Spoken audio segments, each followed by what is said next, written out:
Muy buenas tardes a todos y bienvenidos a un nuevo programa de Viajando en el Tiempo aquí en Agricultura TV y en Agricultura también Radio.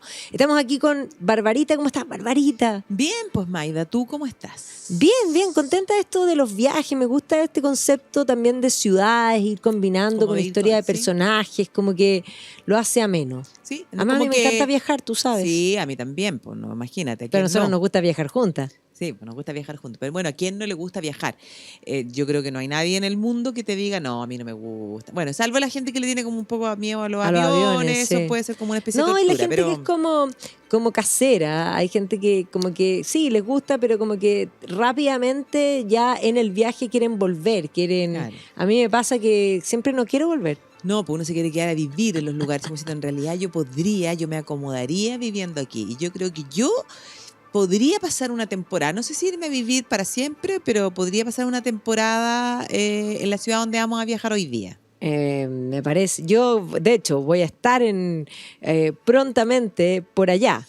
Pues me voy con mi familia, vamos a estar va a estar muy entretenido. Pero vamos a hablar hoy día de la historia de Ámsterdam. La ciudad probablemente la más planificada, una de las ciudades más planificadas del mundo, una ciudad que hay que decir que parece dibujada, o sea, si la miramos de arriba con dron, claro.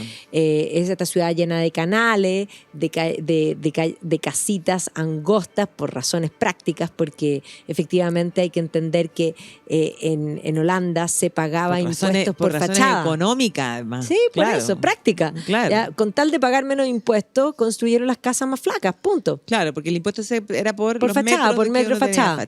Claro, entonces, y eso mismo pasa en Inglaterra, por ejemplo, con las ventanas que tienen los vidrios chicos, porque se pagaba por tamaño de vidrio. Entonces ellos inventaron que con cuadraditos chiquititos en el fondo se pagaba menos que una ventana grande, es un ventanal. Ciertamente los impuestos generan desvirtuaciones, pero también estéticas que permanecen en las ciudades. No, claro, y además la creatividad del ser humano, eso es lo que a mí más me llama la atención. No, impresionante. Es impresionante. Echa la ley, echa la trampa, como diríamos así, pero que se manifiesta en la ciudad. Sí. Y aquí también hay que decir que es una ciudad, Ámsterdam, que va a surgir, aunque hay una historia anterior medieval, es una ciudad netamente del siglo XVII, XVIII, del periodo de oro del mundo, los Países Bajos, que la gente no lo tiene muy claro, pero que efectivamente van a ser innovaciones financieras que van a transformar el mundo. Y podríamos decir, como ellos mismos plantean, van a inventar el capitalismo. El capitalismo, como lo entendemos, va a surgir en los Países Bajos. Sí. De todas maneras, eso está clarísimo y eso es lo que vamos a conversar hoy día. Pero si uno piensa en Holanda, yo que tengo una queridísima amiga que no vive en Ámsterdam, pero que vive en Rotterdam, muy cerquita, y que su marido trabaja además en el mundo de las flores. Dentro de las flores, bueno, los tulipanes es algo también muy propio. No, y además los holandeses van a donar tulipanes como un fondo, como un regalo, como una presencia holandesa en distintos lugares. Y en Canadá, por ejemplo, yo viví en Ottawa. Y yo viví en Toronto. Yo llegué en el mes de mayo, que era el festival de los tulips. Y efectivamente los tulipanes de Ottawa son una cosa increíble y son una entrega de la monarquía holandesa, que es una monarquía muy joven, ya vamos a hablar de eso, o sea, Holanda no va a ser una monarquía sino hasta post-napoleónico, claro. Digamos del siglo XIX en adelante, es una casa real inmensamente joven, antes de eso es una república y básicamente podríamos decir, un lugar manejado literalmente por una compañía comercial. Es una cosa realmente impresionante. Sí, yo creo que la historia es realmente única. Única. No hay otro caso igual. Entonces, los tulipanes, las casitas angostas, por supuesto, los tulipanes y después ese libertinaje, porque es tierra de libertad, pero también de libertinaje, o sea, de una libertad incluso que va más allá, pero de tradición, no es hoy día nomás. De tradición, sí, pues por eso que existen en el fondo esos coffee shop que no son tan de coffee. O sea, podéis tomarte un café, por supuesto, pero podéis también tienes una carta bastante atractiva. Algunas cosas que puedes fumar. Por eso, de drogas y de múltiples tipos de drogas que está legalizado, pero eso también es un legado de la década del 60, porque también Holanda va a tener que ver con los movimientos estudiantiles radicalizados del 68 de mayo y que básicamente se van a expresar durante ese año y el siguiente en Holanda, que van a dejar como legado los coffee shops, es decir, legalizar las drogas, pero también van a dejar como legado las bicicletas. Las bicicletas, sí, pues las bicicletas que también es algo como característico de la ciudad. Y evidentemente lo que todo el mundo quiere ir a ver, pues el barrio rojo, pues, ¿cómo no? Sí, sí. Bueno, eso es la vieja y la profesión más antigua del mundo, claro. que evidentemente es parte, incluso la ciudad de Ámsterdam está lleno de esculturas que van recordando distintas cosas y incluso las ventanas, que es donde se exhibe el comercio sexual abierto y permitido, que hoy día es parte del espectáculo también turístico. Tiene una cosa que no todos van a consumir comercio sexual, sino que van a ver... es lo turístico, es lo que llama la atención. Y ahí uno se evidente. encuentra con esta ventanita con una escultura de una mujer que además está presente... pero en rigor podríamos decir que aparece con gran fuerza, sobre todo en el siglo XIX, en la sociedad de consumo, donde efectivamente las prostitutas se vestían muy distinto de lo que se visten hoy día. Esas fotografías son muy divertidas porque son unas prostitutas que no muestran absolutamente nada, pues están tapadas de aquí hasta el suelo, con unos peinados que uno dice, te llaman la atención, porque la idea de hoy día, cuando uno piensa en el barrio rojo, son mujeres con esos cuerpos bastante esculturales y apenas unos hilitos que tapan. Claro, pues claro. Entonces son muy divertidas de ver cómo el paso del tiempo. Bueno, yo siempre cuento que yo trabajando con periódicos de la época victoriana, que tú sabes que es como mi área de confort, siglo XIX básicamente británico, hay varias cartas al director, súper interesantes porque son cartas de padres que reclaman porque sus hijas, que salieron de compras, porque empieza a establecerse la sociedad de consumo, fueron tratadas como prostitutas y reclaman. Entonces, tú cuando lees esas cartas te dicen muchas cosas. Lo primero que te dicen es que en general las mujeres de bien no caminaban en la calle. No salían en ninguna parte. Claro. Si una mujer estaba caminando en la calle, otro alguien asumía que era prostituta. Pero además eso te dice que las mujeres respetables y las prostitutas se vestían exactamente igual, claro, porque si no las habrían sido confundido. Confundibles. Claro. Entonces, ahí hay un punto. Las prostitutas en general siempre se vistieron normal. Y ojo, hasta el día de hoy también. Hoy día los que más, si uno va a la calle y tú ves gente prostitutas, parecen mujeres esperando la micro, normal. Y el que está vestido de alguna manera con lo que nosotros diríamos extravagante, con negligé, en general son travestis. Sí, entonces es un tema súper digamos divertido, podríamos decir, o más bien son estos estereotipos. Lo que hay en el barrio rojo es precisamente espectáculo. Sí, eso es. exacto. Entonces, sí, además que hay que pensar que son ciudades que tienen, o sea, los ingresos importantes que reciben son en base al turismo, pues son ciudades sobre todo sumamente con la decadencia de Bélgica, digamos, de Holanda y Bélgica, pero particularmente de Ámsterdam, que va a tener que ver con la caída de la compañía que lo sostiene y por lo tanto podríamos decir que a la caída de la compañía, principalmente la época coincide con la Revolución Francesa, precisamente ahí viene este periodo de decadencia que se reinventa desde el turismo. O sea, hoy día viven del turismo. Claro. Bueno, pero los orígenes de esta ciudad. O sea, lo primero que hay que entender es que esta no es una fundación romana, no, a diferencia de gran parte, o sea, en Europa casi muchas tienen origen o algún nexo con Roma, aquí no. Es nueva. Y esta es una ciudad nueva, claro, y que parte siendo como una aldea de pescadores. Época medieval, hay una presencia que es bien importante porque está ubicado en la entrada de este río, en el fondo Ámsterdam, como en esa entrada que es bastante amplia, que va a permitir la construcción de esta ciudad, pero además va a permitir una carretera de comercio. O sea, la ciudad siempre va a estar vinculada al comercio. Entonces, esta aldea de pescadores, que básicamente va a establecer en este lugar un mercado, ese mercado donde mucha gente va a ir a comprar, va a sentar las bases del intercambio que posteriormente, con los inventos financieros, que todavía no existen, va a permitir el desarrollo de la ciudad. O sea, la ciudad siempre estuvo vinculada al intercambio. Siempre. Claro, y en el fondo la posición geográfica en ese sentido es bastante privilegiada para convertirse en una ciudad que estaba vinculada al comercio, porque el mar va a ser la principal carretera y hay que pensar que su época, o sea, comienza, podríamos decir, como a crecer, comienza su auge muy vinculada a lo que va a ser la Liga Hanseática, donde varias ciudades van a vivir, van a comenzar a vivir una época de esplendor. Por supuesto, la Liga Hanseática lo que permite es, podríamos decir, ciudades costeras también hacia el mar Báltico por una parte y ciudades costeras hacia el mar del Norte, donde nos vamos a ubicar precisamente nosotros con esta ciudad, van a poder intercambiar. Si el intercambio, a ver, yo siempre digo que el comercio es el motor de la historia, pero el comercio surge precisamente en la caverna, o sea, ese hombre de la caverna que probablemente todavía pensemos que el lenguaje es una invención humana, no había inventado ni el lenguaje,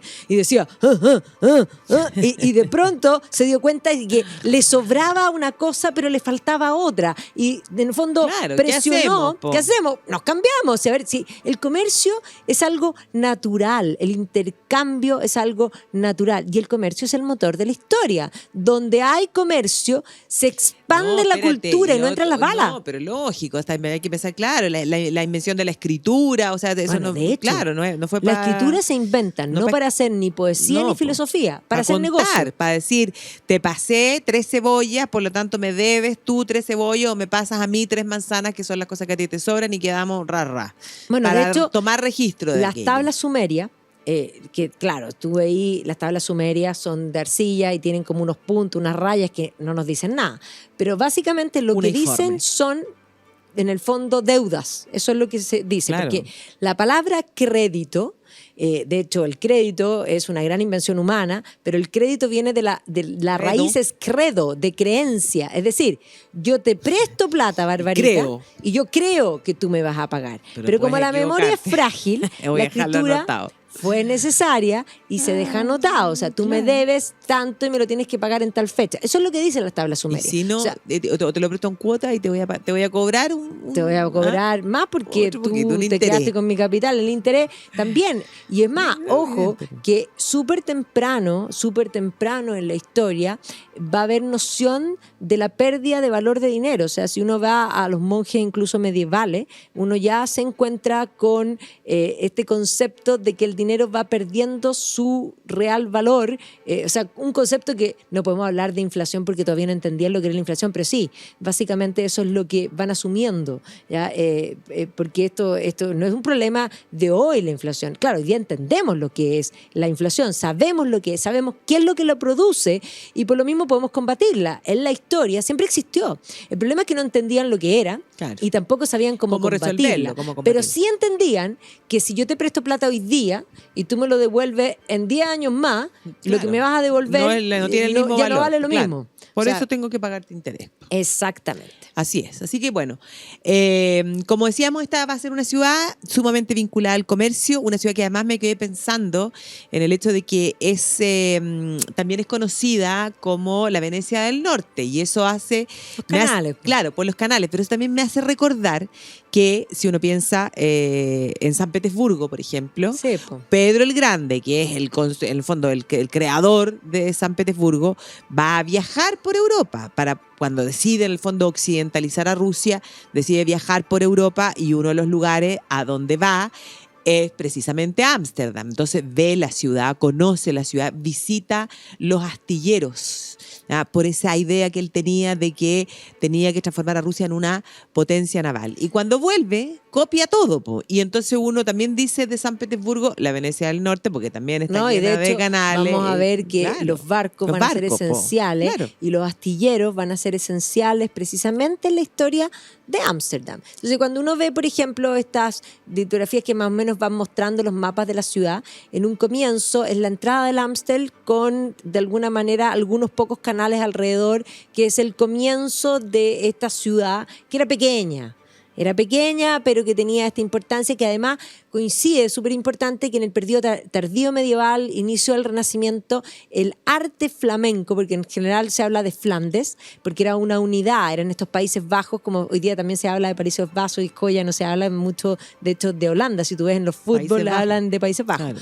Ya, y efectivamente, tú ves que en este reino de Flandes va a haber una innovación, sobre todo post-peste, en el arte. Y esto es bien interesante para estudiar la historia de Ámsterdam, porque muchos de estos cuadros, que claro, está bien, los grandes son Roger van de Weyden, Van Eyck, en fin, pero, y de hecho algunos que van a hacer carrera, o más bien se van a hacer conocidos desde otros lugares, como Hieronymus Bosch, en fin, pero efectivamente ese arte nos va a permitir, claro, va el cambio un poco psicológico de incorporar los sentimientos, las emociones, que efectivamente es un arte muy distinto.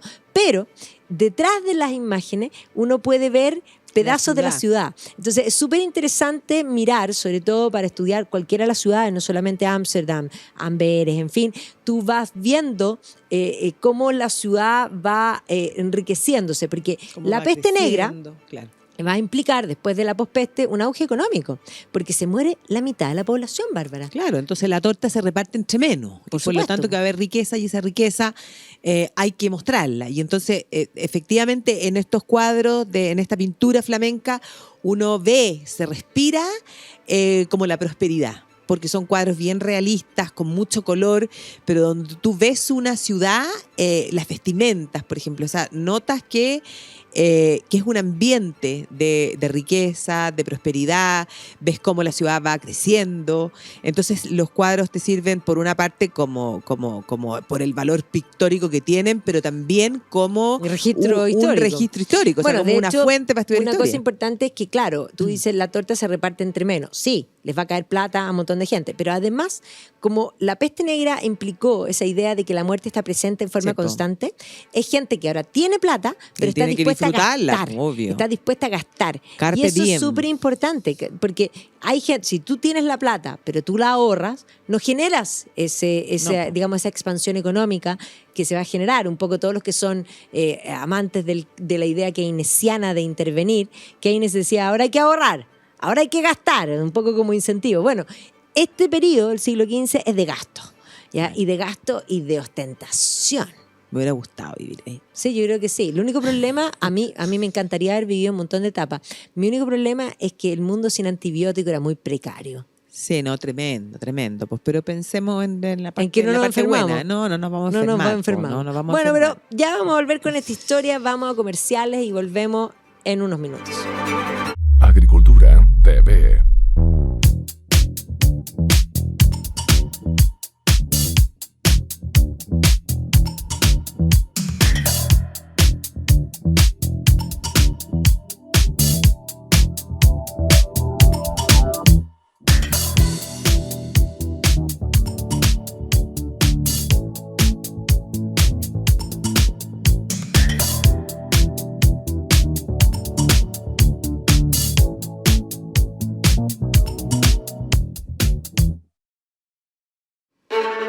Y estamos de vuelta aquí en Viajando en el Tiempo y estamos hablando de la Venecia, Venecia del norte, de Ámsterdam.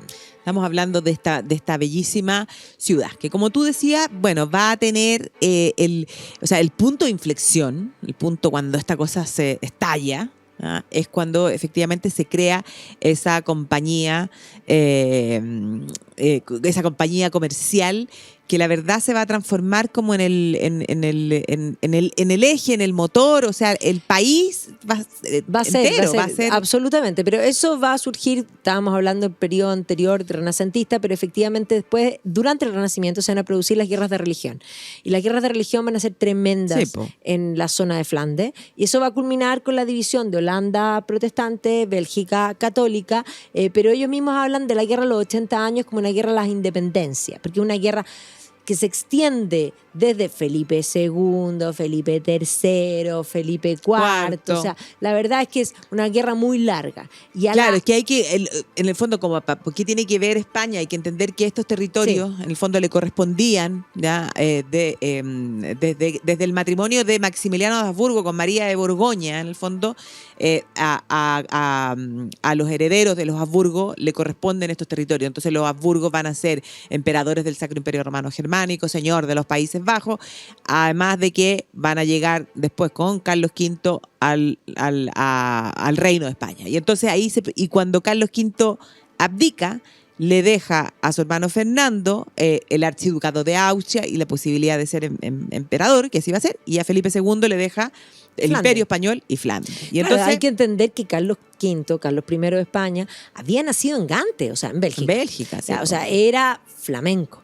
Primeramente, independiente que, sí, era no nieto. hablaba castellano No, cuando una llega a cosa, España. no hablaba castellano, era imberbe, en fin. Entonces, era un territorio para él muy querido, por eso mismo se lo deja a su hijo, pero le deja un problema. Un problema, claro, porque ahí como tú decías, como se extiende la reforma, empiezan las guerras de religión y efectivamente Holanda va a ser uno de esos momentos. Y entonces va a llegar un minuto, de hecho la rendición de Breda, el cuadro de la rendición de Breda de Diego Velázquez es probablemente lo que muestra el último triunfo de los españoles en Holanda, porque a partir de ahí los holandeses van a recuperar la zona de Breda y ahí es importante decir ahí que se van a enfrentar con, en el fondo, la Casa de Orange.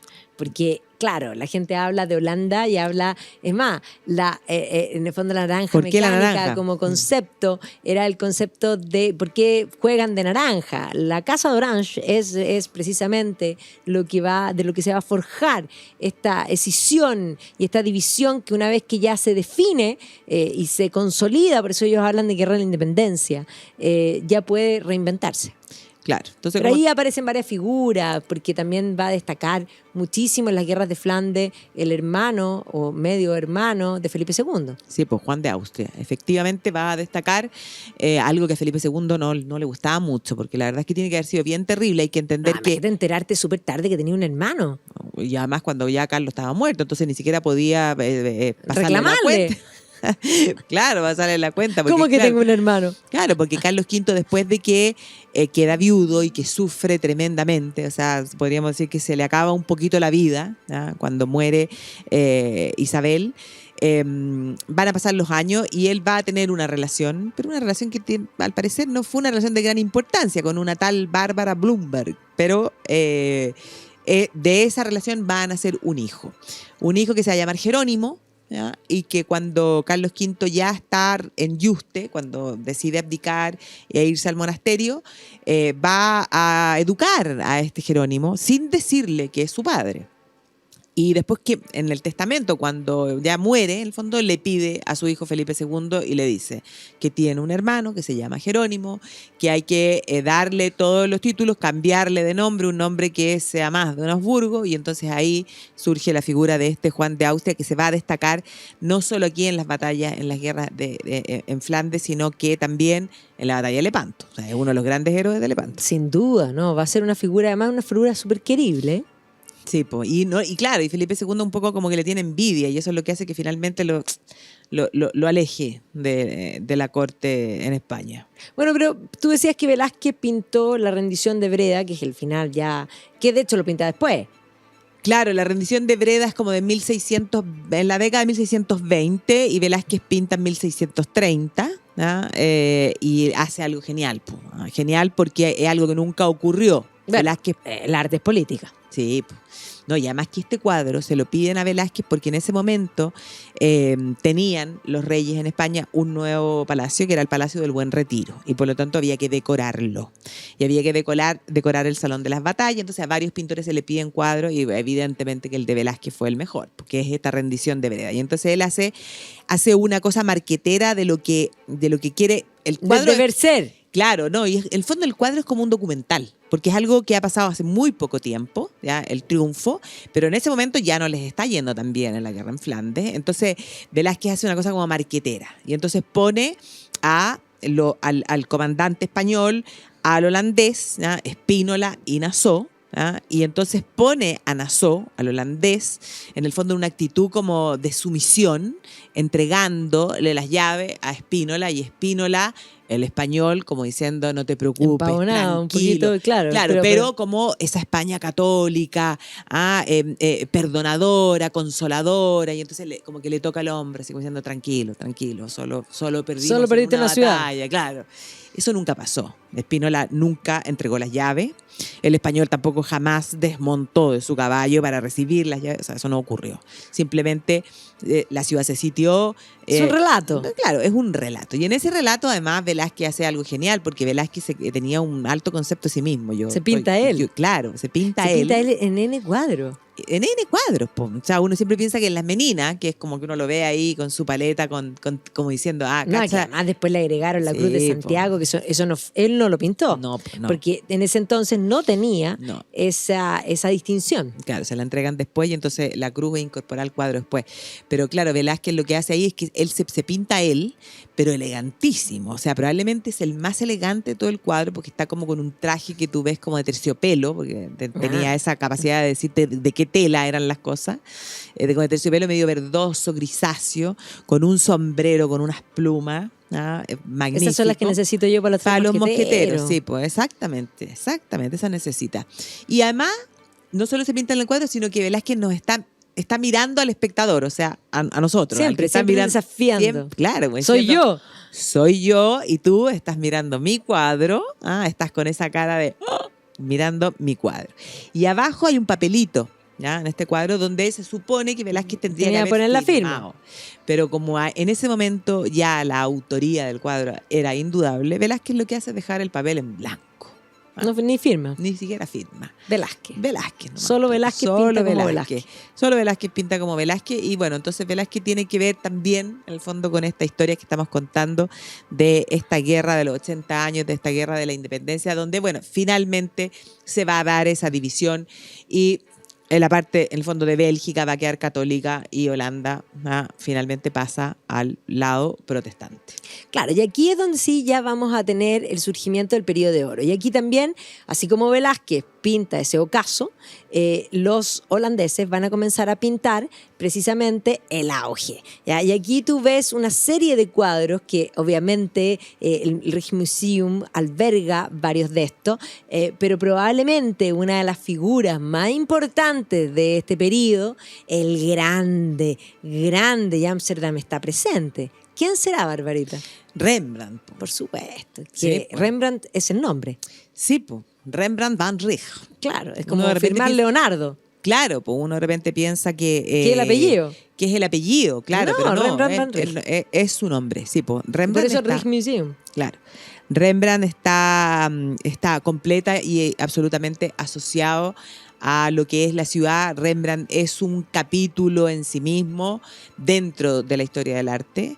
Rembrandt no nace en la ciudad de Ámsterdam, pero se traslada a vivir ahí precisamente como en búsqueda de la riqueza, en búsqueda de vender sus cuadros, y la verdad es que se va a transformar en un, podríamos decir, o sea, en un artista conocidísimo que va a ganar muchísimo dinero, que va a formar... Pero le va a ir pésimo porque gastaba Claro, todo. pues, va. Era jugador y es más, le gustaba además Mujeriego. comprar antigüedades y se va a gastar todas las lucas. Sí, pues va a comprarse una casa, de hecho. No, imagínate las cosas de la historia. Cuando uno empieza a juntar todo esto, era vecino, o sea, vivía en la misma cuadra donde vivía Pascal, Blaise Pascal. Sí, ¿Ya?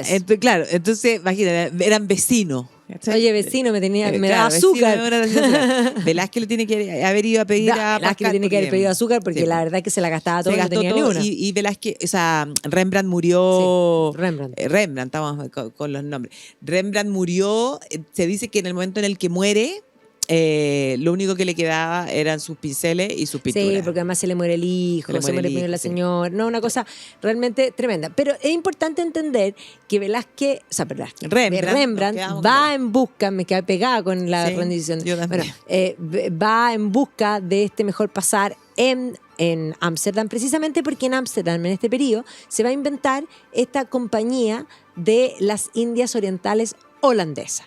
¿Qué es esto? Que hablamos nosotros de la compañía como lo más importante para poder construir esta ciudad, porque va a ser el periodo de esplendor. La verdad es que aquí se van a hacer varias innovaciones importantes. Los holandeses van a inventar por primera vez lo que son las compañías por acciones. Entonces, se les va a ocurrir que esta compañía de las Indias Orientales, es decir, que van a comerciar al oriente, van a tener un monopolio. Se les va a dar un monopolio de comercio. Rutas comerciales monopólicas. Solo ellos pueden comerciar en esas rutas.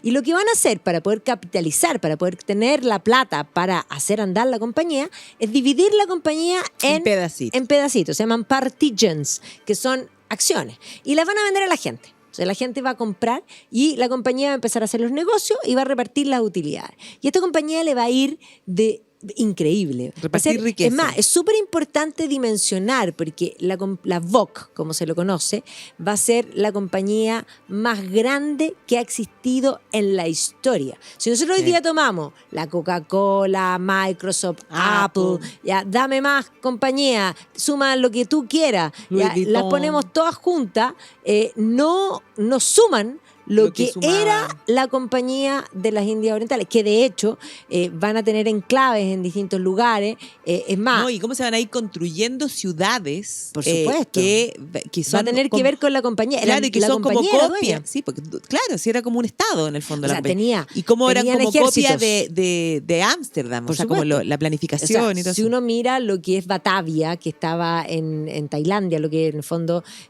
uno ve es precisamente, era lo más moderno. De hecho, una cosa bien interesante, el capitán Cook, inglés, marino, que va a ser quien va a dar 3 vueltas al mundo y que va a tomar Nueva Zelanda y Australia para la corona inglesa, en un momento, después de haber pasado por estos lugares, va a tener que parar en Batavia, no lo podían creer. O sea, Batavia era extraordinario. ¿Ya? Pero no solo Batavia, sino que si nosotros pensamos en montones de cosas, por ejemplo, ciertamente en África, porque la ruta de navegación era por África. Y el grave problema es que varios enclaves eran portugueses. Portugal había sido el primero en navegar desde el siglo XV por la costa africana, llegando en 1494 precisamente a la India y estableciendo enclaves permanentes. O sea, hasta el día de hoy, si uno piensa en China, Macao, por ejemplo, eran enclaves portugueses. Entonces, los portugueses tenían este adelanto, podríamos decir. Entonces, los holandeses van a entrar detrásito, pero con esta compañía que va a ser gigantesca. Y, por ejemplo, los holandeses van a llegar a Ciudad del Cabo. O sea, pensemos que Bartolomé Díaz, portugués, llega en 1482. Bueno, la VOC va a llegar y se va a instalar en lo que es la Ciudad del Cabo. Claro, y pero como para abastecerse. Claro, era un centro de abastecimiento de la compañía. Entonces, la Ciudad del Cabo nunca tuvo intenciones de colonizar ni quedarse, pero sí va a implicar presencia holandesa desde este periodo, siglo XVII, y hasta el siglo XVIII, final del siglo XVIII, casi comienzo del siglo XIX. Entonces, en el Cabo, lo que se hace, hay un fuerte holandés, uno va a Ciudad del Cabo, está el fuerte holandés, y había en el fondo plantaciones. Entonces los barcos paraban ahí y se reabastecían de alimentos para poder comerciar al oriente. ¿Ya? Ahora, eso se va a mantener así hasta que después Holanda, en la decadencia, finalmente va a abrazar las ideas de la Revolución Francesa, un poco para explicarte lo que va a suceder. Y es en ese momento y en ese contexto de la guerra contra Francia, que también Holanda va a quedar involucrado, que los ingleses van a llegar al Cabo. Claro. Y ahí, después de que se derrota Napoleón, el Cabo pasa a manos de los ingleses. Y por eso en Sudáfrica hasta el día de hoy la población holandesa se va hacia el norte, hacia el Transvaal, y en el fondo Orange. Por eso Orange viene de Holanda. Claro. Entonces, efectivamente esta compañía que va a tener presencia en todas partes del mundo, que va a establecer el comercio, va a transformar la ciudad. ¿Ya? Y por ejemplo, va a construir un nuevo municipio. Sí. Que es hoy día nosotros en Ámsterdam hablamos del Palacio Real, pero en realidad era el municipio. Claro, sí, pues, y transforma absolutamente y eso se ve claramente en el arte, se transforma esa plaza principal. La Dam. Claro, y del antiguo municipio a construir un edificio que es realmente magnífico y que hoy día es el Palacio Real, que uno podría pensar que fue construido como un palacio, pero no lo era. Era el municipio y que es súper interesante porque cuando uno entra adentro está Atlas. y Atlas tiene el Sí, mundo po. sobre los hombros. O sea, los holandeses sentían, es más, la gente de Ámsterdam sentía, porque la Stock Exchange de la compañía estaba en Ámsterdam. Por lo tanto, ellos sentían que el mundo estaba sobre sus hombros. Y esto va a implicar que la riqueza de la compañía y de los dueños de la compañía, que son las personas habitantes de Ámsterdam, se van a hacer todos millonarios. Entonces, vamos a tener una manga literalmente de New Rich, pero rich, quite rich, que efectivamente van a ir construyendo la ciudad. Y si tú caminas por Ámsterdam, tú te encuentras con rejas que dicen VOC, te encuentras con frisos que aparecen los barcos, la compañía, va a haber astillero. O sea, la compañía es el alma de Ámsterdam. Claro, pero y lo que ibas a decir, al entrar que te encuentras con este Atlas, la idea es que, claro, tiene el mundo sobre tiene sus el mundo, manos. pero eso sí, ¿qué es lo que significaba? Que en el fondo era Ámsterdam, que era Holanda, la que tenía el mundo en sus Todo. manos. O sea, lo que pasaba en Ámsterdam estaba repercutiendo en el mundo entero. O sea, Pero sí es imagínate verdad, el pues, momento. sí, eso es. Claro. O sea, cuando es que la gente no dimensiona lo que fue la VOC. Pero entendamos que no solamente si juntamos todas las compañías grandes no alcanzan, o sea, es la más grande compañía que existió en la historia, sino que además tenía ejércitos propios, tenía moneda propia, era más que un Estado-nación, Claro. pero era una compañía comercial, que ese modelo de la compañía dueña de lugares es lo que van a replicar después los ingleses. Ya, los ingleses habían creado sus compañías comerciales, pero les faltaba la parte financiera, les faltaba la capitalización financiera, no tenían esta sociedad de acciones. Los holandeses además van a inventar los bancos centrales, ya que todas estas innovaciones financieras, que por eso digo que son el sostén del capitalismo, son lo que posteriormente, por ejemplo, los ingleses van a importar cuando hagan la Revolución Gloriosa, porque ahí va a llegar precisamente William of Orange a gobernar junto con su mujer, que era María, digamos, hija La de hija James del rey, II, claro. y que obviamente van a traer esas innovaciones financieras que van a permitir el desarrollo, porque cuando nosotros pensamos en revolución industrial no es solamente la producción, sino que es necesario entender la revolución financiera anterior, que permite que eso realmente produzca una abundancia en riquezas. Y cuando uno mira la historia del PIB mundial, el mundo era pobre, era endémicamente pobre, y básicamente es este cambio financiero más la revolución industrial lo que va a provocar que se va a catapultar. O sea, ese error cuando la gente piensa que la riqueza se produce por el trabajo. No, la gente trabajaba desde la caverna y la verdad es que la No riqueza había era generado plana riqueza, y claro. no había riqueza. La riqueza se produce por una combinación de factores en el que el trabajo es uno de los elementos, factores, pero se el necesitan capital varios más, es claro. súper necesario y el capital se va a multiplicar con las innovaciones financieras. Sí, pues. Pero ahí vamos a volver a Ámsterdam de la época de oro, Fantástico. en ¿Y unos cómo está minutos. todo entrelazado? todo entrelazado. Vamos y volvemos. Agricultura TV.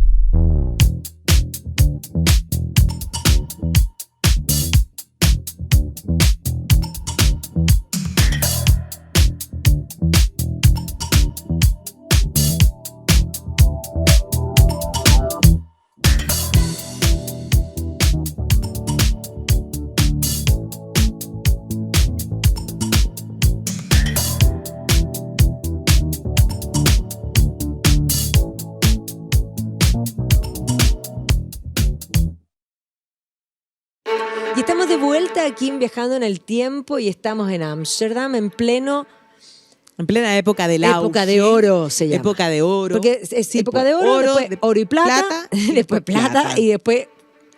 Bronce. Perdón, perdimos, porque en general son la terminología de la antigüedad, ya que se va usando, pero aquí llegan hasta la plata nomás y después ya decae Claro. profundamente. Pero cuesta creer que todo ese auge haya llegado a su fin. Pero todo eso, claro, va a tener que ver con Con los problemas políticos. con los problemas políticos. Pero ciertamente de esta época de oro hay muchos personajes que están presentes en la ciudad. Así como tú dijiste que bueno, hablamos de Rembrandt es parte de eso, y efectivamente en el Rijksmuseum podemos ver sus cuadros, la Guardia Nocturna, pero además en la calle está su escultura, que es parte de la Guardia Nocturna. O sea, se hizo escultura y están todos los personajes desplegados. Pero junto con él, si tú caminas por las calles de Ámsterdam, te vas a encontrar con René Descartes, por ejemplo. Sí, pues y eso tiene que ver con la fama de que esta era una ciudad Libre como pensadora. de las claro, o sea, donde podías decir lo que en otras partes te iba a generar serios problemas. Y entonces, claro, decide Descartes en un determinado momento, lo mismo que va a pasar con Pascal, deciden irse a Ámsterdam y ahí... con Baruch Spinoza. Claro. Spinoza era un hombre que es seguidor de Descartes, pero que no lo quieren un judío sefardí, que no lo quieren los judíos, no lo quieren los cristianos, pero termina viviendo en Holanda, obvio. ¿Ya? Claro. Pero ahí también tú vas caminando por la calle y de pronto te encuentras con estas esculturas de este hombre que además tiene como una capa, Baruch Spinoza. O sea, te vas encontrando que la ciudad como que adopta. Es una ciudad que de alguna manera estos extranjeros que llegan en búsqueda de libertad para el pensamiento, se instalan y marcan presencia. Claro, y hoy día las casas de todos estos personajes están marcaditas, todas tienen su placa, y entonces ahí uno puede imaginarse, por ejemplo, si pensamos en Descartes, uno puede imaginarse que Que ahí estaba escribió ahí. el discurso del método. Claro, estaba Descartes ahí, acompañadito probablemente de una velita, y ahí se le ocurrió ponerse a dudar de todo. No tengo cuerpo. Claro, no tengo cuerpo, nada me rodea, voy a dudar de que efectivamente estoy aquí, y entonces en medio de toda esa duda se da cuenta de que piensa,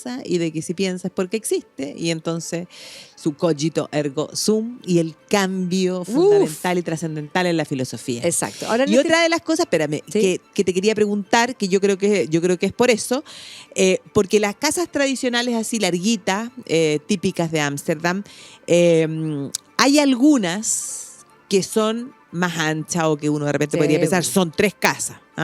Y eso tiene que ver también con esta riqueza, por el momento supuesto, en que la pues. gente dice, cacha, a mí no me importa tener que pagar más impuestos y me voy a hacer No, pues la además media que casa. siempre la gente que hace fortuna por primera vez quiere mostrar que tiene fortuna.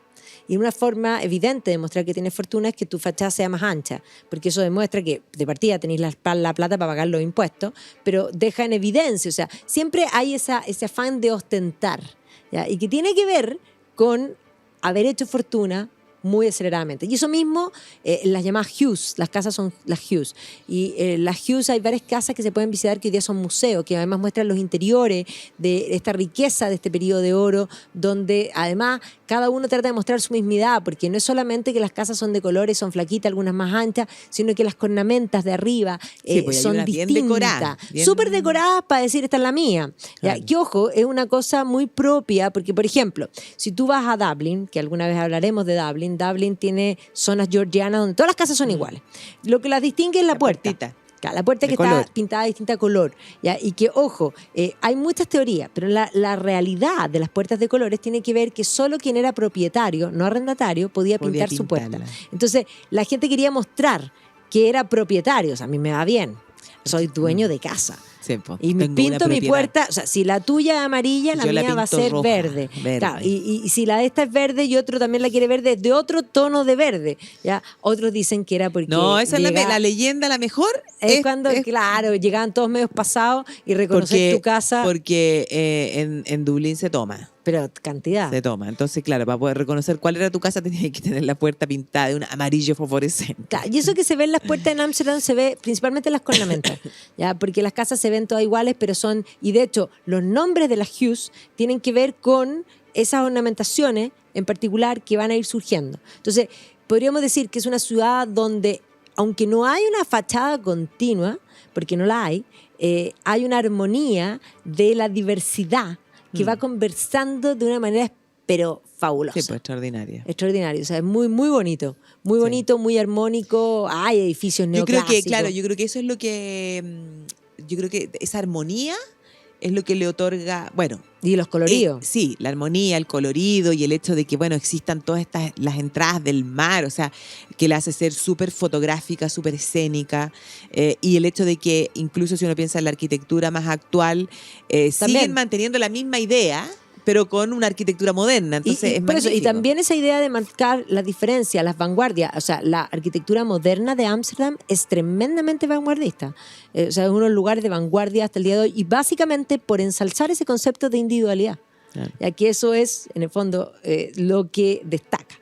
Ahora, efectivamente, este periodo va a tener su declive, Lo que sí también hay que mencionar que hay montones de pintores de este periodo, también no solamente Rembrandt, sino que si uno piensa en Vermeer, en fin, y la ciudad va a ir creciendo enormemente y va a ir, digamos, apareciendo. Ahora, la ciudad va a entrar en declive cuando la compañía quiebre, y la compañía va a quebrar, y va a quebrar precisamente por estas razones políticas, por haber abrazado las ideas de la Revolución Francesa, por entrar en la guerra. Para entenderlo en fácil, estos abrazan las ideas de la Revolución Francesa y eso va a tener como consecuencia que todos el mundo los va a estar en guerra con Holanda. O sea, van a entrar en guerra con Francia y también con Holanda. Claro. Exacto, y eso va a implicar finalmente la caída de la compañía, y tras la caída de la compañía van a tener que reinventarse. Y la verdad es que la reinvención va a ser tremendamente compleja porque va a perder el esplendor, pero claro, después de Napoleón, porque Napoleón también va a intervenir políticamente, el mundo, digamos, Europa, el mundo conocido, va a quedar totalmente la política rota a través de las invasiones napoleónicas, y después de Napoleón se va a decidir reconstituirse como monarquía. Y ahí ya tenemos a la monarquía que va a tomar el edificio municipal como palacio real. Pero más allá de eso, la reinvención del siglo XX va a ser complicada porque va a estallar después. Pensemos que durante el siglo XIX va a venir la sociedad de consumo, que va a entrar, pero esta ciudad va a tener que reinventarse un poco, podríamos decir, desde el turismo como parte, pero ya no va a tener esa importancia que alguna vez tuvo. Y básicamente el siglo XX también va a ser un siglo muy complicado porque está la Primera Guerra Mundial.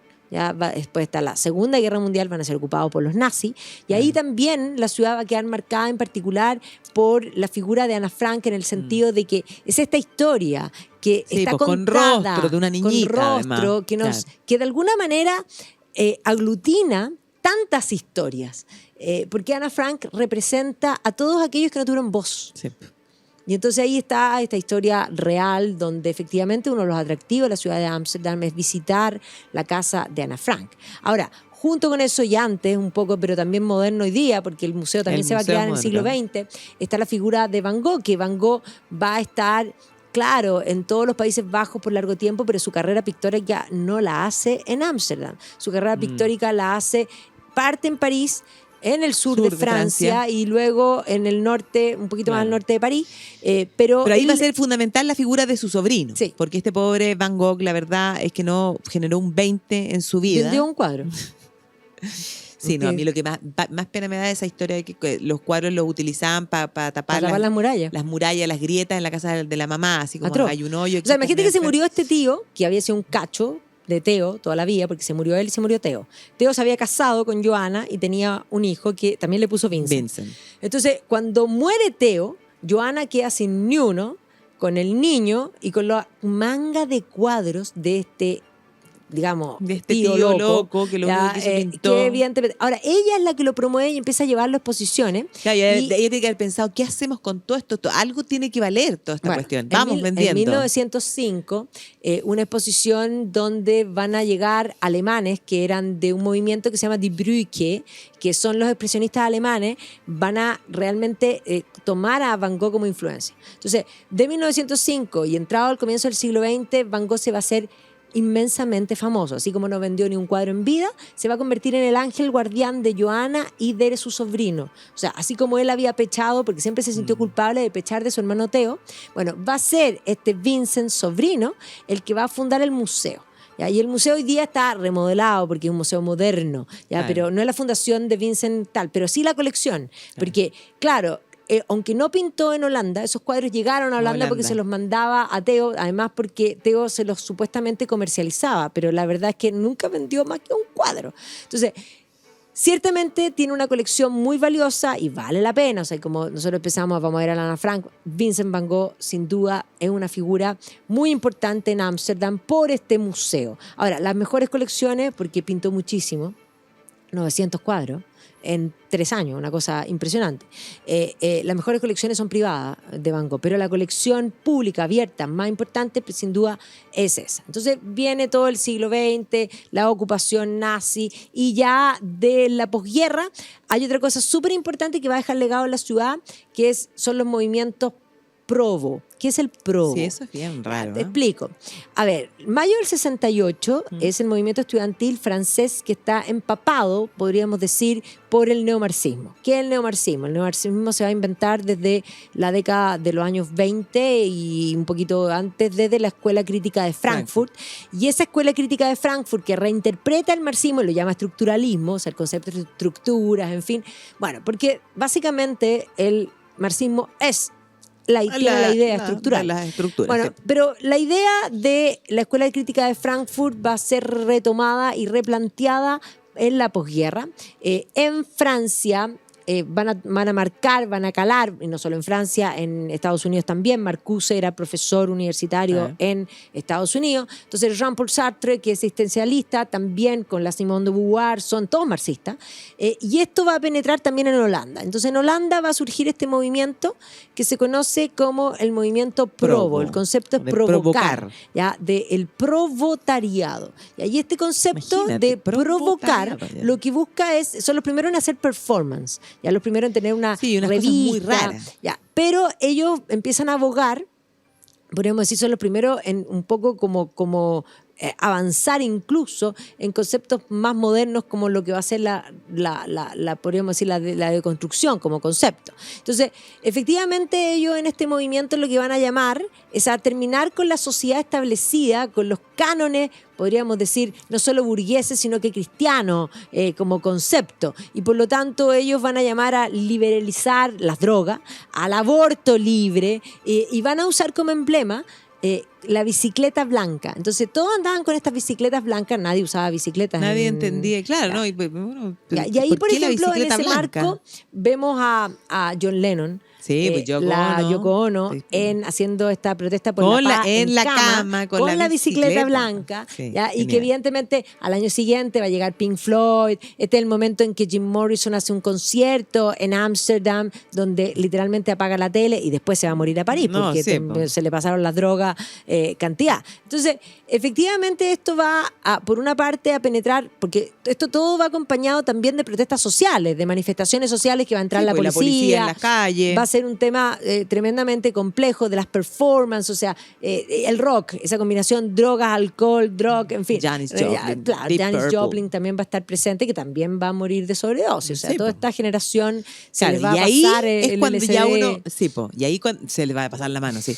Y ahí es cuando ya el barrio rojo toma un poco más como Claro. la característica de hoy día. Ahí se empiezan a A vestir sacar la ropa. porque además aparece la Mini. Claro. La Mini también es un Es la concepto época. que es la época de la Twiggy, Twiggy. o sea, que es el concepto contestatario de la contracultura, porque ese es el concepto. El Provo es contracultura. Y entonces comienzan a aparecer las vitrinas en la exhibición de la mercadería, podríamos decir. Claro. Porque también tiene que ver con el concepto de liberar el sexo, en el sentido de que se separa la afectividad del sexo. Y por lo dos tanto, cosas cuando digo mercadería, independientes. eso es, porque el sexo pasa a ser la búsqueda personal de satisfacción y se separa del concepto de amor. Y por eso lo mismo el concepto de hacer el amor pasa a ser algo utilitario, no algo real, porque de amor ahí no hay nada, porque el amor no existe si pues tú eso es la búsqueda de una no te entregas la a otro satisfacción y te sexual. olvidas de ti. Esto Sí. es narciso.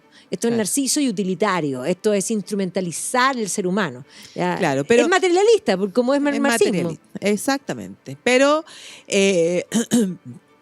van a dejar, en el fondo, esas huellas en la ciudad. O Sí. sea, porque si hoy día uno piensa en esos atractivos turísticos como son estos, coffee shops. los coffee shops, como es el Barrio Rojo, incluso las bicicletas. A lo mejor hoy No. día nadie entiende ni recuerda de a dónde viene la idea de la bicicleta, pero Ámsterdam tiene como sello. Tiene como sello eso y de hecho no hay turista que no vaya a Ámsterdam y arriende una bicicleta para pasear, pues, o sea, está Claro. lleno de bicicletas, o sea, y es más, eso se va a dar en muchas partes, o sea, efectivamente es esta combinación. Y lo otro que yo diría que hoy día es interesante ver todo lo que es el arte contemporáneo, que está presente, no solamente porque, ojo, la música siempre está presente, hasta el día de hoy tienen un festival de electrónica Sí, que es el po. más importante. O sea, todos los Países Bajos tienen en el fondo, Ámsterdam en particular tiene uno que es muy importante, pero digamos que el más importante está en Bélgica, que es el Tomorrowland, pero efectivamente la música electrónica la sigue llevando, o sea, tienen un tema ahí